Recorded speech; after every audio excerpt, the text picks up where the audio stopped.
Welcome back to the Reset Mantra. I'm your host, Sabina Maharjan. Today, I'm thrilled to be joined by a powerhouse in the world of love and relationships.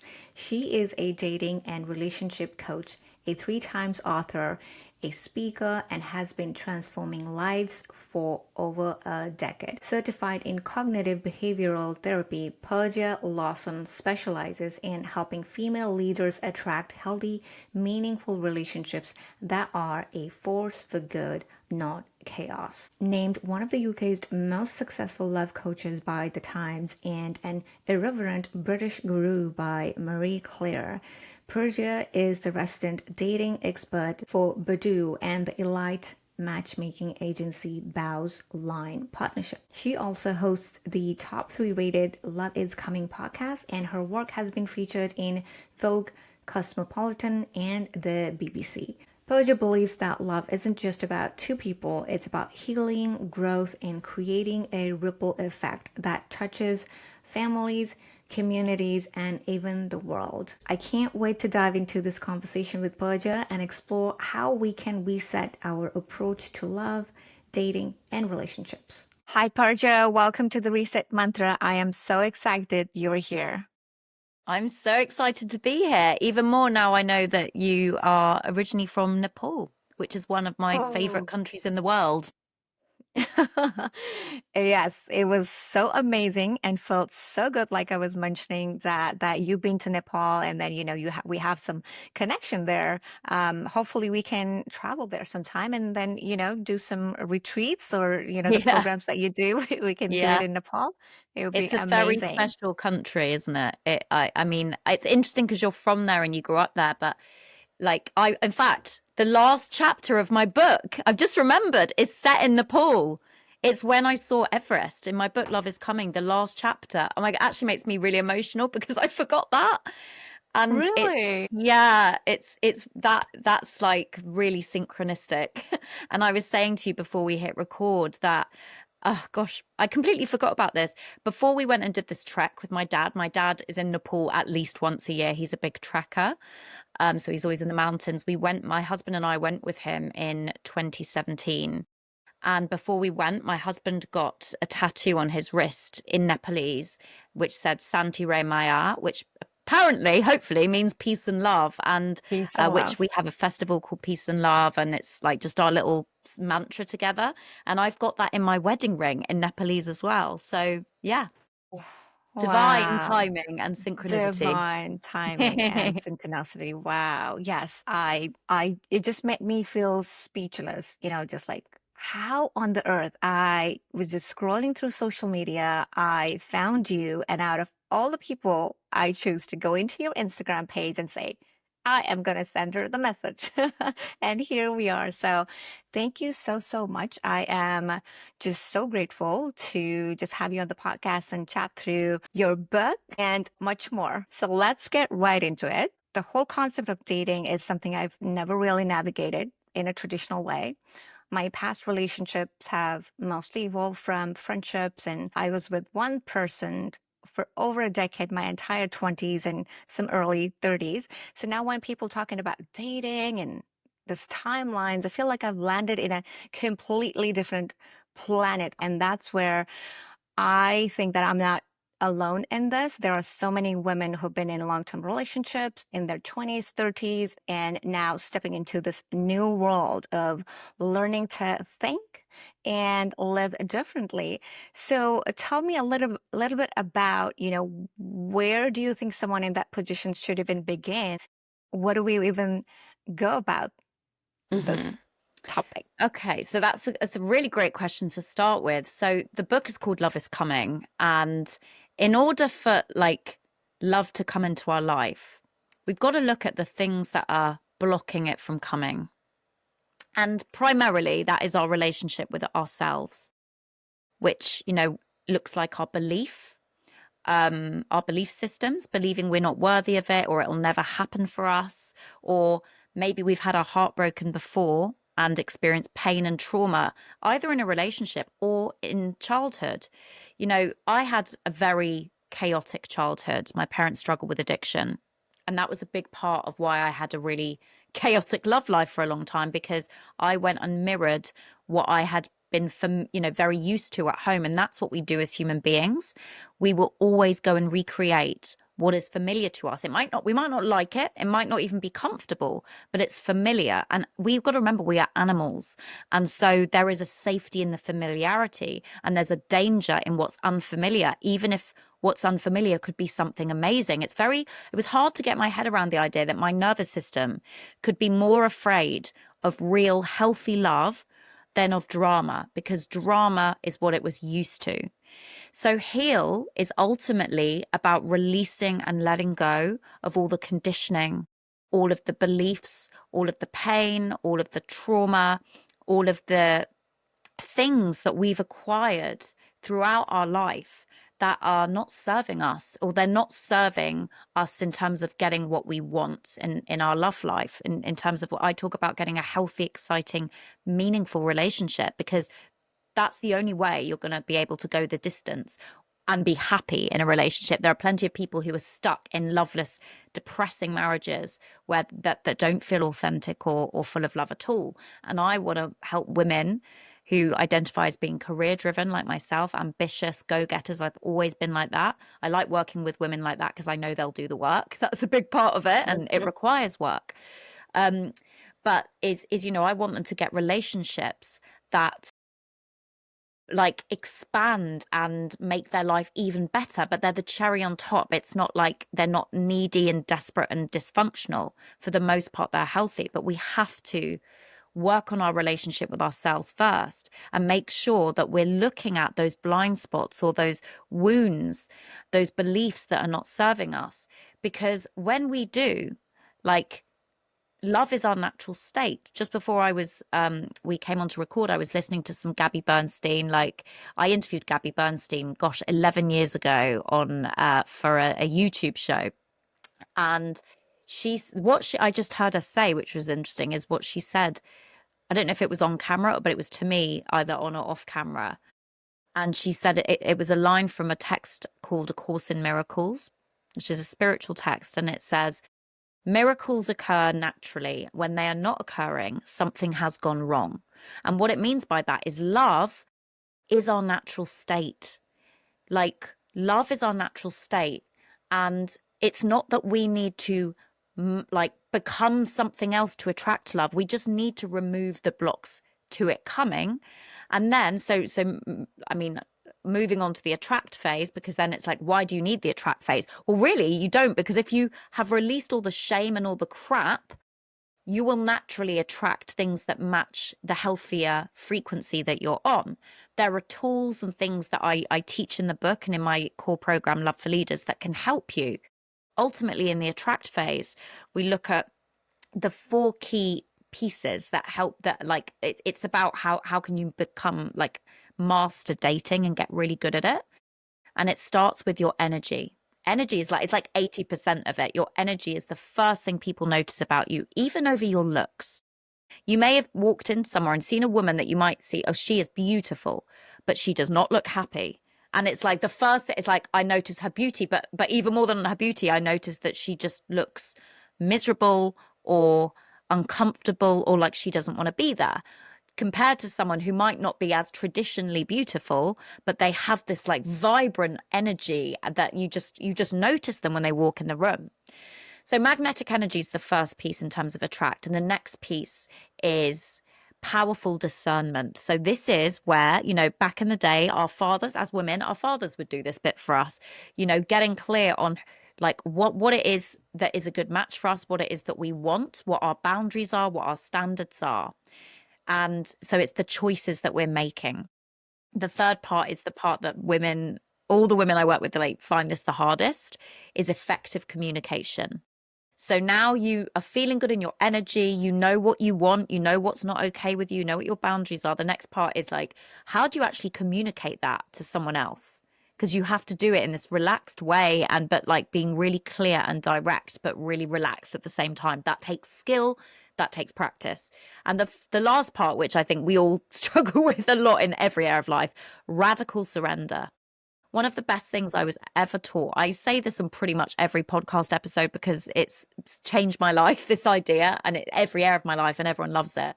When I was an actor, I had an acting coach say to me, Persia, darling, just do the work and then leave it in the wings. And what she meant by that in terms of acting was like do the work on your character, know your lines, do the work around the psychology of the character, why they're making the choices they're making, all of that stuff.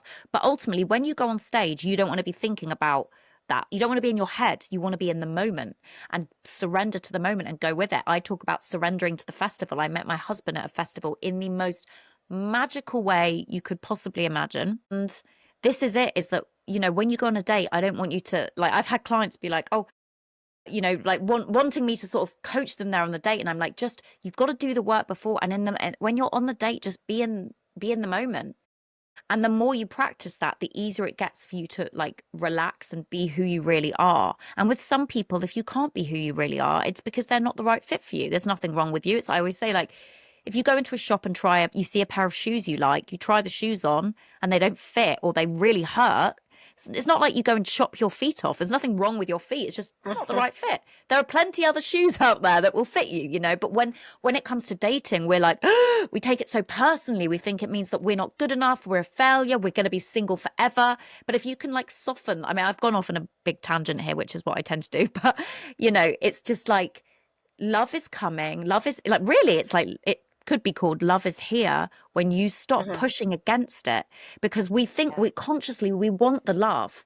But imagine there's a doorway, and on the other side of that doorway, love is there, and love is like trying to push to come into the room and into your life. And it's like love is coming, but we're going, I want love, but we're actually pushing against love. We're pushing that door closed. We don't realize that's what we're doing. That's why we have to do the heal work so that it's like the heal work is just letting go of the door. And then the Mm. door opens and then it's like, oh, love is here. Now, how am I going to interact with love in a healthy way that feels playful, that feels exciting, but that feels safe and healthy and respectful to me and the other person? We never got taught this stuff. We never got taught this stuff Yeah. at school. So why would we know Hmm. it? We've got to give ourselves a break, but we've also got to take responsibility that now we're adults, it's up to us to learn how to do it, because no one's going to come and be like, oh, do you want to, like you, it's up to you to decide. If you're, and you know what, for me, I had to be in enough pain. Humans tend to only change when the pain of staying the same is greater than the pain it takes to change, because change is painful. But staying the stuff is like, which pain do you want? Do you want the pain of regret, or do you want the pain of change? At least the pain of change ends in something good. The pain of regret, no, we Wow. don't want that. Wow. So that was a I very long-winded, I don't even know what the question was, but that's what you got. No, I could listen all day about this topic because, like I was saying to you earlier, it just hits right into my heart. This topic that we're talking about healing, how much conditioning we've been carrying or how much we've been conditioned throughout our whole lifetime. And I mean, good thing is that we've at least now come to realize in our 30s, 40s, just to say, hey, we have um, this opportunity, that this awareness to change our life. And I think a lot of things that you said really, really resonated, mainly the pain of change, right? It's sometimes like I had to experience this in my own life where, okay, is it painful to stay in the relationship? But then it's more painful to leave. And then I had to get to that point where the pain of being in the relationship was more painful than the pain of leaving, right? So I think that's a question that I had to ask myself as well. So I think that's so true. Based on your experience as a coach, why do you think women especially wait for a long time? It could be that, okay, especially if it's a long-term relationship, people might think, well, I've invested so much of time, maybe we can make it work. Oh, nobody's perfect. We have this all pep talk that goes in our head, like toxic positivity or you name it, right? Like people will change. Nobody's perfect. Maybe I can change or change how I think. But then there comes a point where you have to make choice of either to completely accept the relationship or completely let go, right? But why do you think women take this chance or risk of continuing to stay in a relationship despite knowing maybe there's no future or it's not going to go well for Mm. them and just stay in? Why do you think that happens? Such a good question. And I think there's so many things I could say, but I'm going to say one thing for once in my life, or start with one thing and see what happens. Because we've been conditioned to.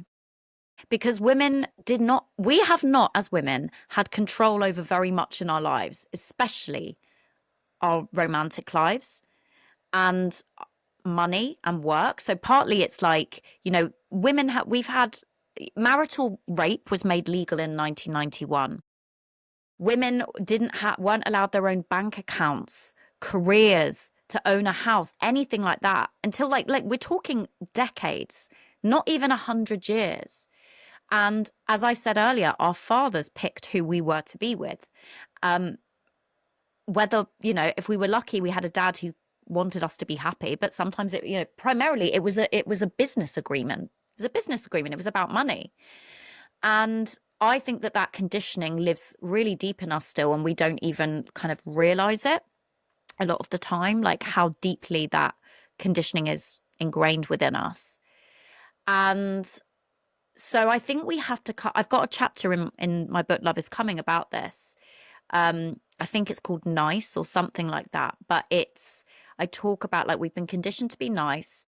It's the fear of like, for one woman, it might be, well, if I leave, I'm not going to have any money because maybe they're in a more traditional relationship where the guy's the breadwinner. Maybe the woman has been bringing up the kids or not. Maybe she has her own money. Maybe she has her own career. So it's not about that. But there's the fear that what if this is all the best it is? I'd Mm, rather have the crumbs of something than nothing. There's that expression, a bird in the hand is worth two in the bush. And I would say to that, there's a famous quote. I'd say, well, not if the bird is like about to die.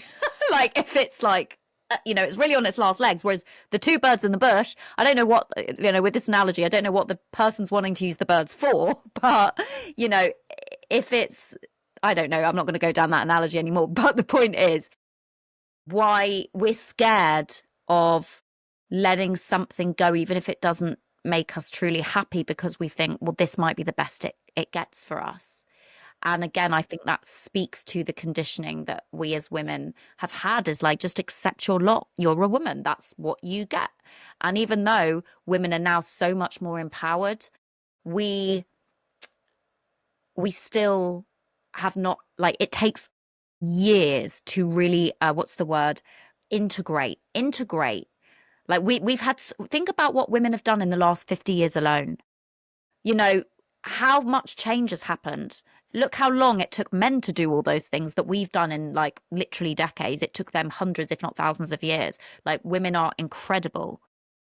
But I think that we are scared of / not even tapped into or aware of our own power. Why? Because the women that were burned at the stake back in the day. This is where I'm really going off in one, but we women don't use their voices because they're afraid, I think, intrinsically of what will happen, or they think they don't have a voice. But this is the irony, is that when you speak your truth as a woman, whether that is, this relationship doesn't make me happy, I deserve one that does, and I will back myself and do what is required. Like, you've got to speak that to yourself before you say it to anyone else.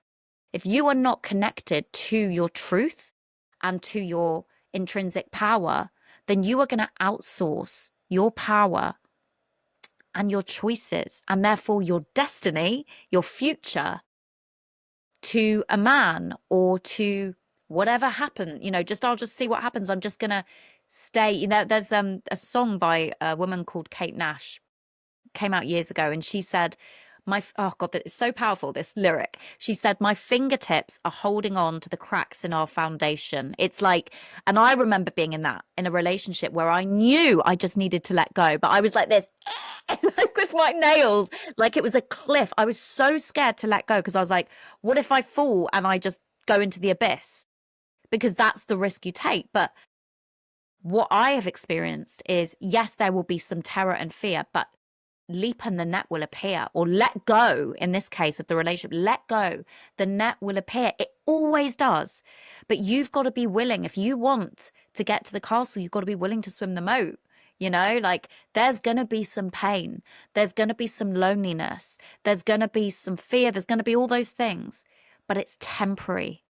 And that's why I really wanted, in the book, I'm very vulnerable. I share some really, my darkest, most intimate and vulnerable stories, because they come into my world now, they see me in this amazing marriage and all the things that we've achieved, and that's great. But I'm like, you don't know what it took me to get here. And some of my older clients, or like older followers who were with me, I've been in this work since 2012. The relationship that changed everything, that my first book was about, ended in mid 2012, and that's when I started this journey with this work and transitioned from acting. So I've been around for 13 years in this field. I've been through a lot. I've met my husband. We're coming up to 10 years since we met this August in Wow. 2025. So it's been a journey. And so I always want to remind you, like, firstly, I don't have it all figured out now. It's not perfect, but I have learned a hell of a lot about heartbreak and about, what, in order to get the amazing relationship I have today, I had to risk and let go of the two significant relationships before that, from when and actually obviously a lot before that, but from when I started on this healing journey. I had to release them and let go, because I knew that there was something else out there for me. And the Hmm. feeling I have with my husband now is it's 80% amazing and easy, and it's 20% hard, which are good odds. Like I used to be in relationships where it was like 50-50 good and bad, which are not good odds. Some clients come to me and they're like, it's 20% good. And then that 20% is like so high, but 80%, I'm not happy. It's not good. I don't feel good in it. In order to get it the other way round, to get the relationship that feels 80% good and 20% hard, which is where you grow, you've got to be willing to take the risk. Yeah, yeah, yeah. No, that's it sounds like we have to love ourselves enough, really, like love ourselves really, really enough to let go of things that no longer feels like resonated, no longer feels in alignment with who we are, right? It's very difficult. I feel like I've been in this healing journey for a year and a half, and I thought, okay, I'm good. And then all of a sudden it hits you. So it's like it's a never long ending journey, right? Like the ups and downs is always there as part of this healing journey. Also, somewhere I heard that women tend to do a lot of inner work and healing compared to men. In your experience, is that true? Like what have Good you found? question. Good question. So I'll use me and my husband as an example. My husband has done a lot of work, but he does it in a different way to me. Well, and some of the same ways. Like he's very drawn to plant medicine, in particular ayahuasca. We went and did that a few years ago in Costa Rica, and it's really scary but amazing. He's very, very practical and hands-on, and I tend to see this with quite a lot of men, not all men. Um, and what I do see is, yeah, women, like, because we are naturally the nurturers, and we part of it's conditioning, part of it is biological. We are the ones that have the baby have in our bodies. We're the ones that have been conditioned to be the homemakers, the nurturers, all of these things. So I think that it's a lot easier for us to tap into that world, the healing world, and because it's what we've had to do. And also, women speak to each other about these things, whereas men, you know some men do now, but there's a lot more shame and stigma around it for men. So I do think it's harder for men. Men are out there doing the work for sure, but I'm going to be really blunt here. Like, men are amazing and I love them, but women have superpower. Like, we have this incredible capacity in a very different way, emotionally speaking, over men. Again, I think this is largely biological because of, we having babies. Like, we've had to have that. Like, we've got that built in. I've, like, just a bit of a side note, but I think it's interesting that a fact I learned recently. This is shocking to me. And okay, when babies are born, they often look like their father when they're like young, very young. Do you know why this is? This is a biological thing that's happened so that the man doesn't run away and just be like, on to the next, because men have, over all the thousands of years would go and spread their wild oats, then would have more than one woman, all of that sort of thing. And if the baby was like looked like them, then they were more likely to stay and like help bring the baby up. That's what has happened over time. Like, I think it was a doctor or someone told me this fact. Go and look it up, go and fact check that. But that really boggled my mind, and it made me think, God, aren't men basic, which is really mean. But I just think we're very, very different. So to back to your point is that there are men out there doing the work. I've just been in Thailand with my husband. We did there was this beautiful like sort of healing center. We did lots of yoga, breath work, all of these things. And there were a lot of men there, more women, but I would say 65%, 65% women, the rest men.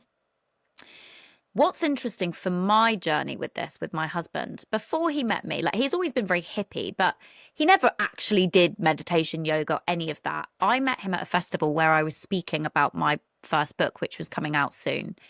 And he was really like, wow, he was quite impressed by me. And I was just very open and honest about my journey and about the healing I'd done. And, I had quite a controversial story.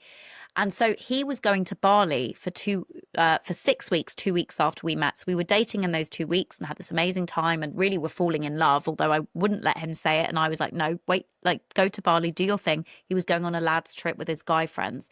He said, I will call you every single day. And I knew he would. And when he was out there, he was sending me pictures. He was going to meditation classes, yoga classes, and he was sending me all the pictures. And I know this was him trying to impress me, and it worked. So it's not that. So what can often happen, and I've definitely been guilty of this, obviously doing the work I do, like we can become quite naggy as women of like, you should do this or whatever when you've got a partner. And actually what you need to do as a woman, the most powerful thing to do is just lead by example. And if the right guy will be really drawn to that. And even if, like my husband, he's done no work on himself, he will then embark on work on himself because, like, whether it's to impress you, to woo you, or because he's genuinely like curious and interested.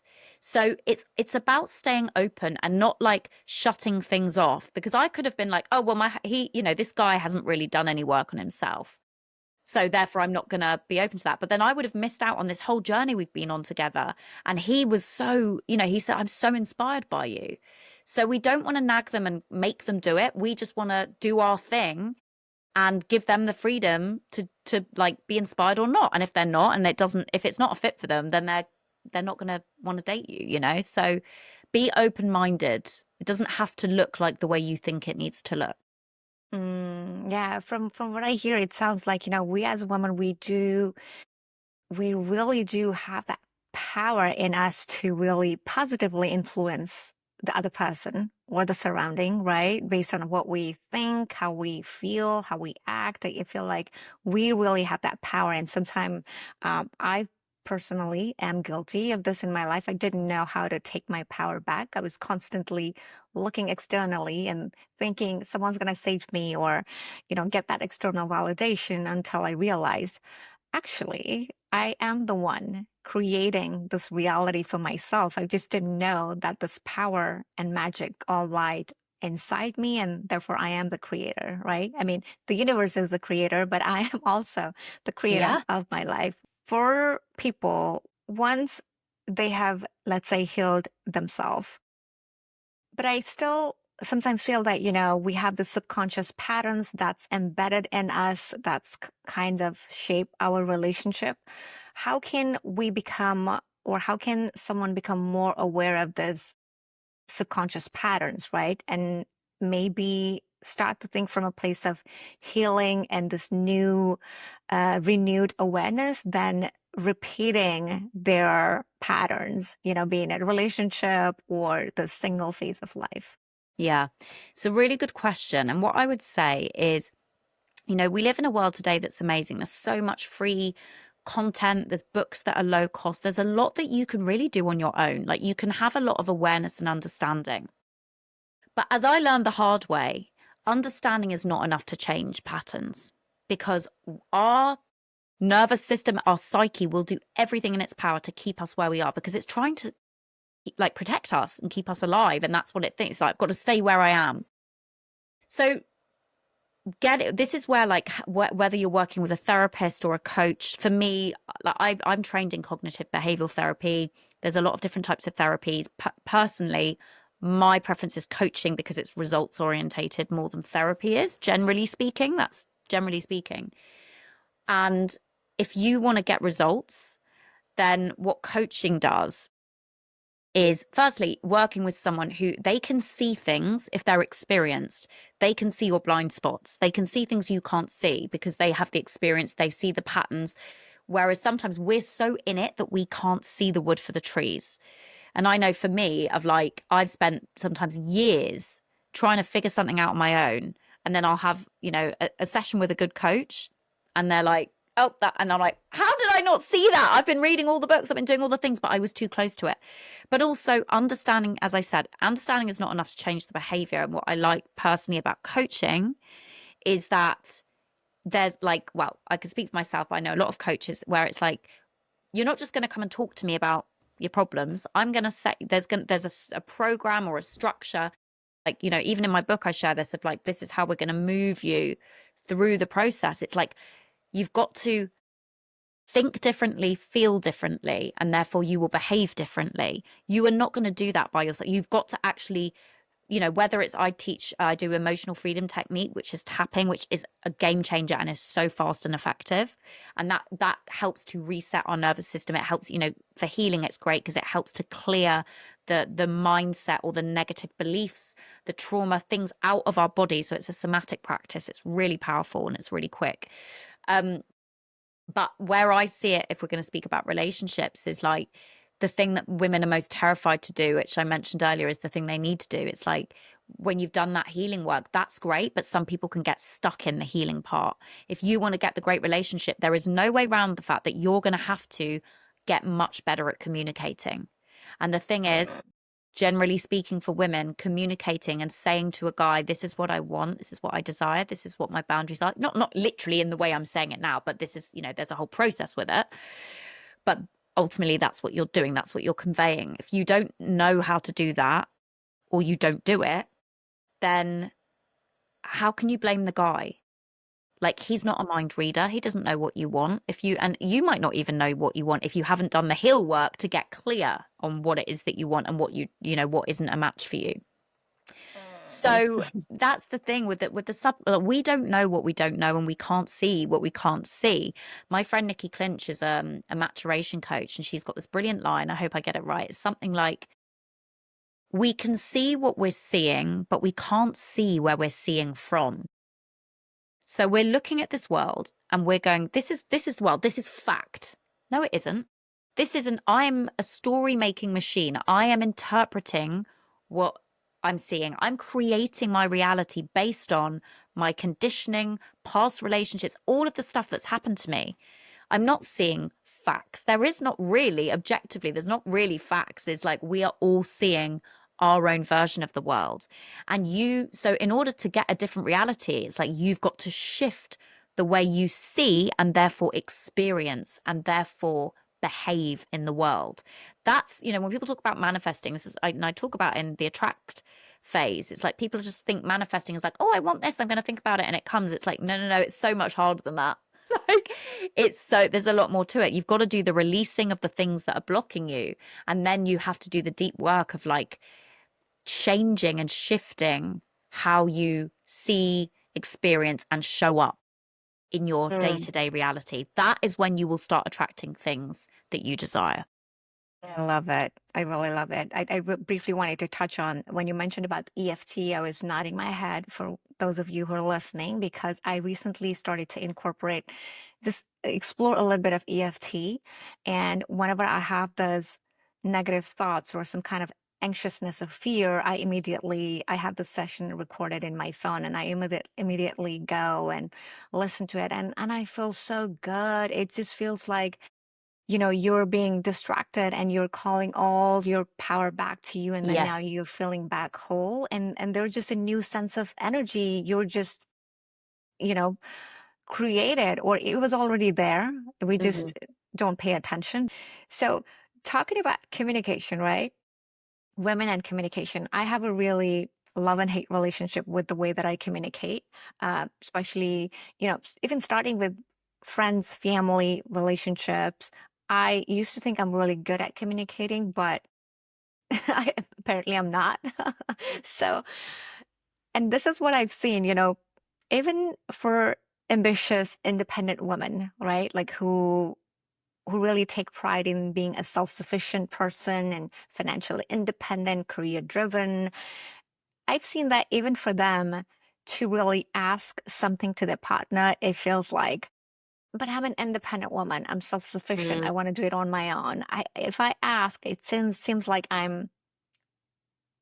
don't want to say begging, but mm. I don't want to ask, you know? I think that's kind of a mentality that I've experienced and heard from friends around. But do you think that being hyper independent cost people, especially women, and it impacts their love relationships negatively? And, like how can they balance? Because in the work, they have to be really like be in their masculine energy. Sometimes you have men in the room and you have to be really like, okay, let me speak. Like, this is my point. You have to get your point across. But then now when it comes to relationship, you might still be showing those traits without even you knowing and being aware, right? So do you think being hyper independent cost women in relationships? And if so, how can any tips for being more Mm. feminine and calm or Yeah, more loving? it's a really good question. And I am still playing with this, in my marriage because I am often in my masculine, in the workday, getting things done. And then my husband can come home from work, whatever, and I'm still in that energy. So I'm having to, put practices down. And, one that is just, it's very basic, but I love it. And it just works. And it's so fun and nice. And every time I actually make time for it, it's a game changer. And I learned this from Marianne Williamson, who is an amazing spiritual coach and teacher and author. And she has this thing called Goddess Hour. So it would be like, this is a practice. It's really based on like feminine energetics. Is like, I can sit and there's when you've got your own business, there is always work to do. There's always work to do. The to-do list is never ending. And so I can often be guilty of like, my husband getting back and then I'm just still working and like, oh, well, we can watch TV. And it's like, I'm off. But no, I'm not. I'm not present. So Goddess Hour is like, right.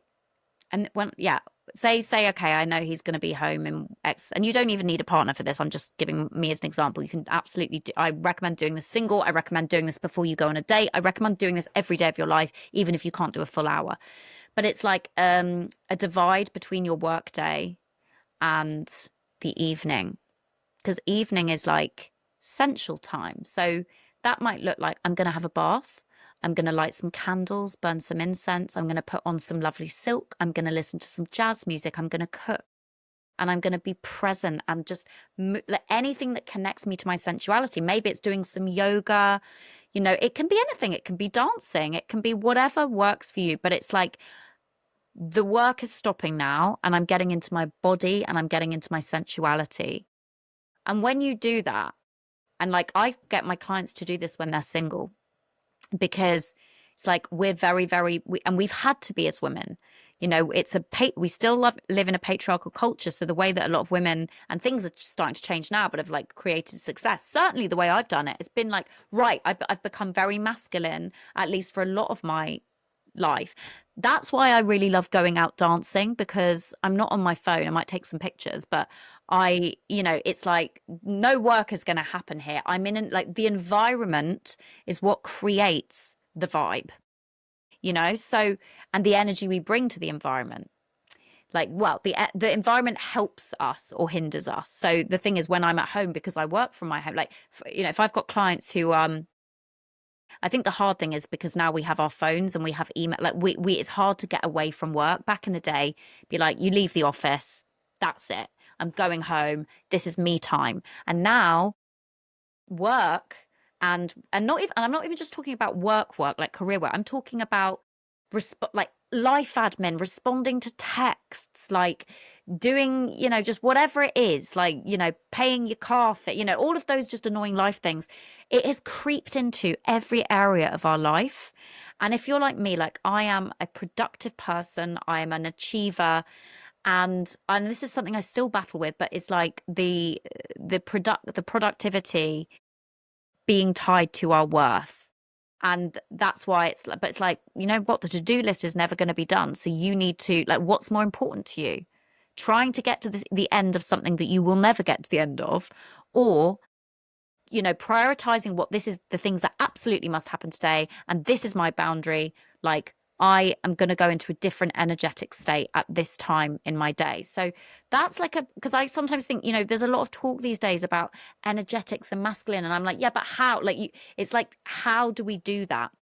So Yeah. goddess hour is a lovely one. Like, even if for you it's like I've got 10 minutes, just do something to get in the zone where it's like phone everything away, getting into my sensuality. Like, even if you're just gonna dance around your kitchen to like some Shania Twain, I don't care what it is.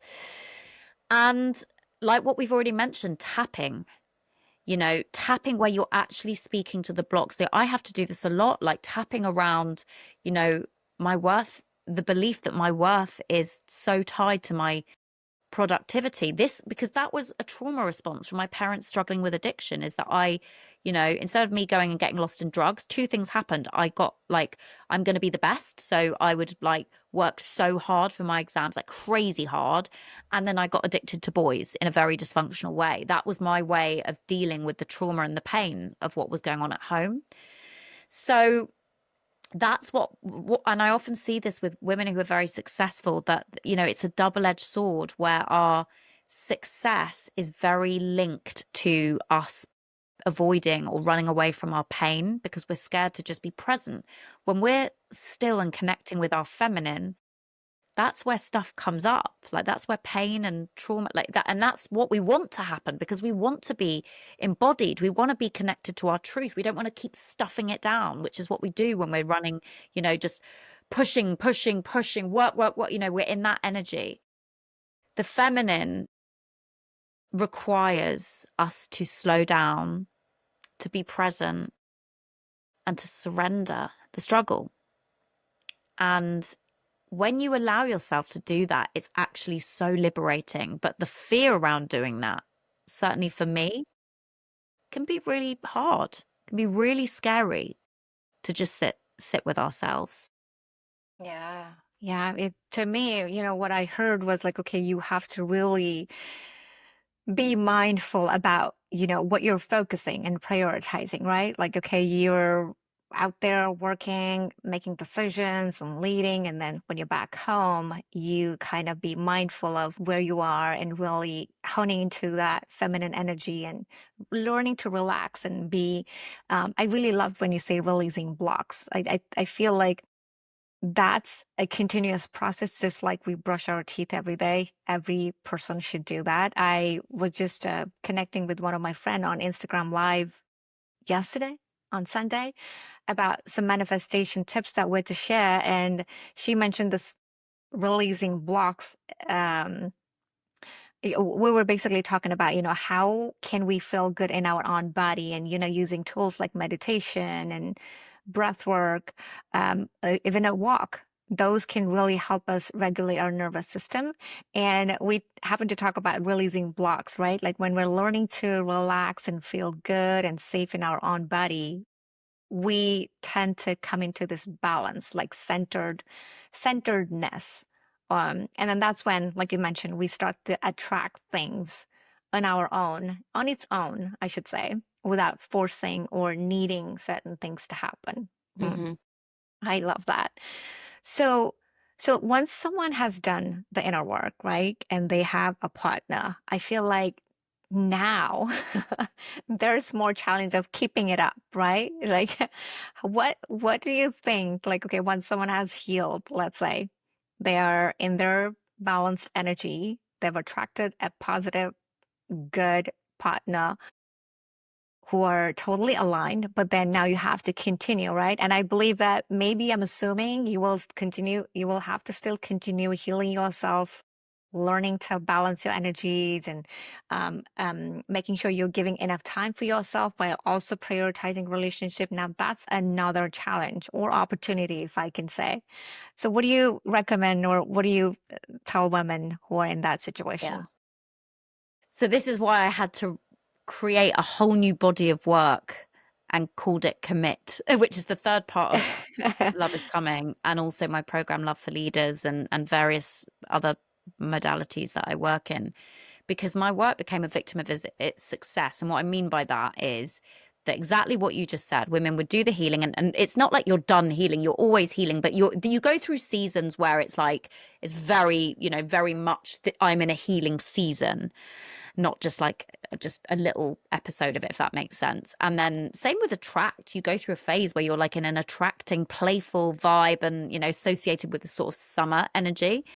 And then what was happening is that so many of my clients were meeting these amazing men that they had wanted to manifest. They'd written down, on their like wish list. And then the guy shows up and then they're like, ah, like what I had when I met my husband. It's like, I want to run for the hills, but I know there's something in me that's like, and I share this like really deep story in my book about this, but of, yeah, wanting to run for the hills, but knowing that I was meant to stay this time.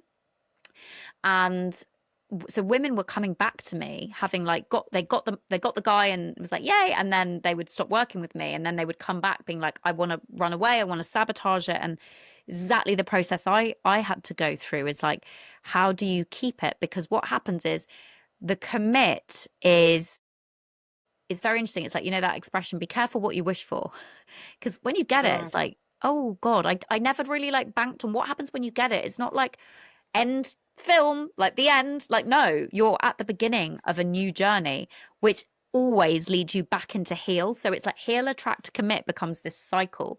Because what will happen when you meet someone, you might have the honeymoon phase and whatever, but inevitably when the honeymoon phase starts to wear off and your triggers start to come up and you start to see the other person, that's where you will start to sabotage, you will start to act out. What's really interesting, Marianne Williamson, who I mentioned earlier, she's got this amazing book called Enchanted Love. It's a bit weird in places, to be direct, but it's amazing in other places. And something she shares in there, she says, about the honeymoon phase, we have been conditioned to believe that it's like you meet someone and the honeymoon phase is like, oh, it's all kind of, it's not real, it's make believe, it's sort of this magical, it's an illusion, and then reality sets in. And she says it's actually the other way around, that when you see someone, it gives me shivers, when you see someone in that place at the beginning, the honeymoon phase, where you're like, I love you, you're amazing, that's reality, because love is what is real. And then unreality, conditioning, negativity, judgment, control, fear, all of that sets in. And that for me was so interesting to turn it on its head like that. Sorry. And so what happens is we have to, as the inevitable triggers start to come up and the judgments and the control and the I want to run away, this is where we are invited to go back into the heal phase and to go deeper in this different context. So it's like I've done a lot of the, like while I was single, I've done a lot of the healing with my relationship with me. Now I've got to the place where I've attracted in someone new, and now new stuff is starting to, or old stuff or new stuff, a mix of it all is coming up, triggering old wounds. And now I'm being invited to do healing of how do I not abandon myself and show up for myself in relation to another. And that is where it gets really interesting and really hard. It sounds like, yes, I totally can see that becoming a cycle. So your book, Love is Coming, it's definitely a book for people who are single, dating, in relationship, married. It's for everyone. Wow. I really like how you said that it becomes a cycle. It's like never it's a it's a commitment to yourself to continue to prioritize, heal, and be in your balanced whole energy, and then also be the same for the other person, right? That's beautiful. I mean, I feel like I still have tons of questions and I can go on and on about it. And then you do have the program that you said, Love for Leaders as well. Is that different than the book itself or, Yeah, um, it's my coaching program. It's like it's kind of my okay. core program. It's amazing. It's been developed over years and years. We've had many women go through it now. It's for women who identify as, career driven, ambitious, and they want to get a relationship that supports and elevates their hard earned success and just all of it. And really, it goes in so much depth. It takes everything from the book, and then it's like we actually work through it through like practices, through homework, through weekly coaching. It's so powerful. It's become a really beautiful, intimate community. And yeah, so if you read the book and feel inspired by the book, then Love for Leaders, and it's the biggest. It's a 12-month program. You can join it for 3 months. You can join it 3 months at the like standard level where you get all the group coaching and support, and you can join with VIP where you also get one-to-one support from me for 3 months or 12 months. And the reason being that a lot of women are like, oh, I'm scared of committing for 12 months, even though they're like, I want to, attract a life partner. And I'm like, okay, well, there you go. That you've seen right away that you're scared of the commitment of 12 months. So there's stuff going on in you that you've got commitment issues. We think it's always the man and we're like, oh, he's a commitment phobe. We don't realize that we're attracting commitment phobes because we are commitment phobes. That was one of the biggest realizations I've had. And every client gets there. I was like, oh, because it's when they get what they want, they're like, oh, I'm scared of commitment. That's what Wow, it, happens. it feels like we're looking at the mirror. You're taking them through this journey of Yeah. self-reflection. Wow, it sounds so deep. So, Pooja, where I will be putting all the show note links. I will be putting all the links in the show notes below as well. But for those of who are listening, where can people find you? This place I'd say I feel like people don't even bother with websites anymore. Come and connect with me on Instagram at Persia Lawson because it's got all the links that you need and it's just more sort of hands-on. You know what I mean? You can connect with people. As I barely look at my website now. So you could go there, but like I'd rather you come and connect on Instagram because it's a lot more easy to update because there's always new things Awesome. happening. And also my podcast, Love is Coming, or wherever you get your podcast, because we've got so many amazing free episodes, solo episodes, and also guest episodes. And what else was I going to say? Book. Yeah, the book. Check it out on Amazon. You can actually read if you're on a like desktop or laptop, you can read the introduction for free of the book. I actually feel like the copies might have sold out. You might be able to get some used ones, but you can get it on Kindle on Amazon for like £5. So yeah, I would recommend those are really good places to start the podcast and the book and Instagram. That's lovely. And then before I we wrap up, if there's one thing that you would like our audience to take away out of this conversation, what would you say? Oh, there's so many things I could say, but given that I've just talked about the book, let me share, because I haven't shared this in this episode yet, the message of this book.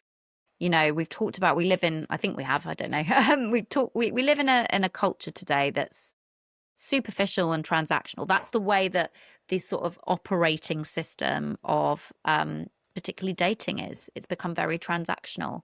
What can I get?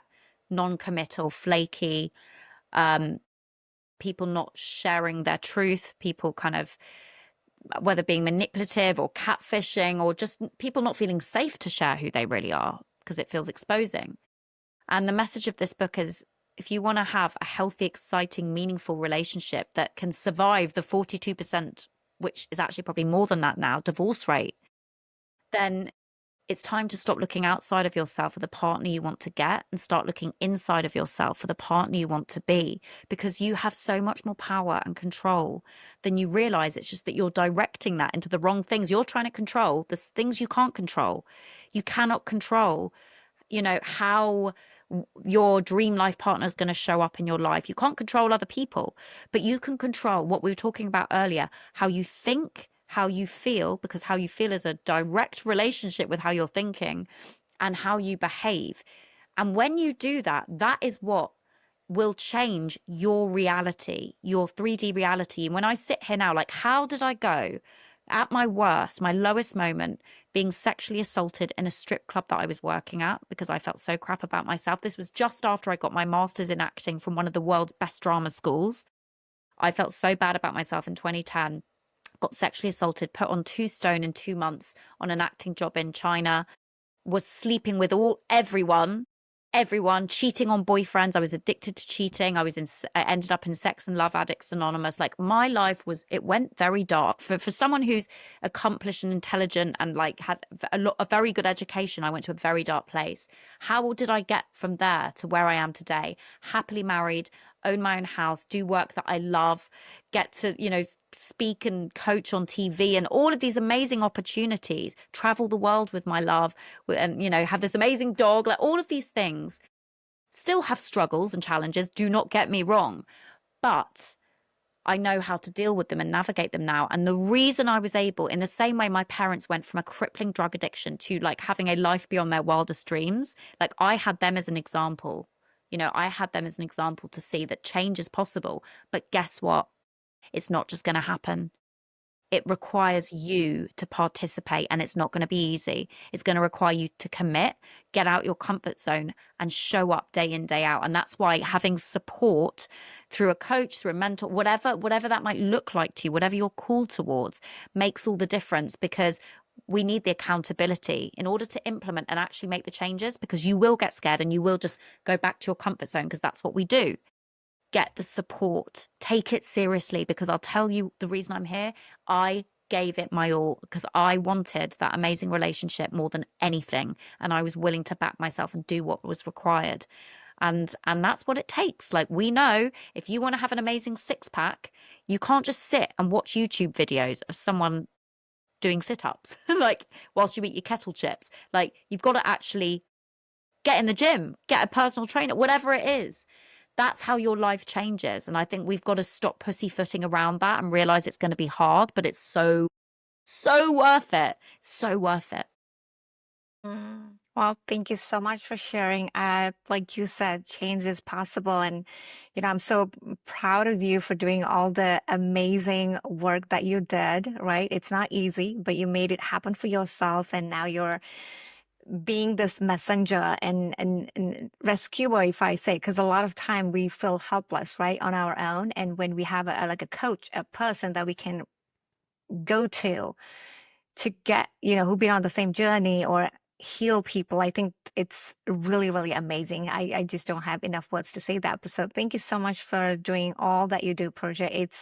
It's really proud just, learning how you've changed your life and spreading this message that change is possible for everyone out there listening and, not knowing where to start. Been an absolute joy. Thank you so much for having me. All right. So before we wrap up, I have a few cosmic questions for you, that I have put together. Think of this as a little journey through the mind and universe, and there's no right and wrong answers, just whatever comes to you in the moment. Are you ready? Mm-hmm. So if your mind was a galaxy, what kind of planet would you be living on right now? I've never been asked that. Oh my God. The first one that came to me was Pluto, which I think is the furthest one away. I have no idea why. I was like, should say Venus. Are you talking about the actual planets? Yes. Yeah, Pluto. Yes. Don't Okay. know why. I So, think there must be some crazy crap going on over there because it's so far away. I think it's the furthest one, isn't it? okay. Yes, but Maybe that was not. good. That was good. Okay, next question. So the universe just sent you a cosmic billboard. What message is written on it for you? Uh, the message that I'm always telling everyone else that I need more than anyone else: surrender to the festival. Trust that this crazy festival of life will take you where it's meant to take you, as long as you show up and do your part, because it requires Hmm, your participation. Yeah. lovely. Okay, third question. If you could place one thought, belief, or a mantra into every human's subconscious tonight, like planting as a seed in their mind, what would it be? I'm going to say the message of my first book, because I don't know if I've mentioned that yet, which is something my dad, these are the words that changed my life from being in that place of sexually assaulted, 2 stone overweight, like just very dark place. He said to me, I'm really worried about you. And he said this, he said, here's the piece of advice that will change your life. Focus on the insides and the outsides will take care of themselves. And that is so true. Any area of your life, focus, and that comes back to healing, focus on healing and loving and and confronting the pain and what you need to deal with. And all of those things that you want and you desire or that you feel are a mess, they will work themselves out. They always do. But you have to start from the inside. That is so beautiful. Uh, that is so beautiful. I'm sending you virtual hugs. Right back at you. I need one too. Okay. Yes, this has been such a joy. Thank you so, so much again for your time. This was a really, really lovely conversation. It's my pleasure. I've loved it.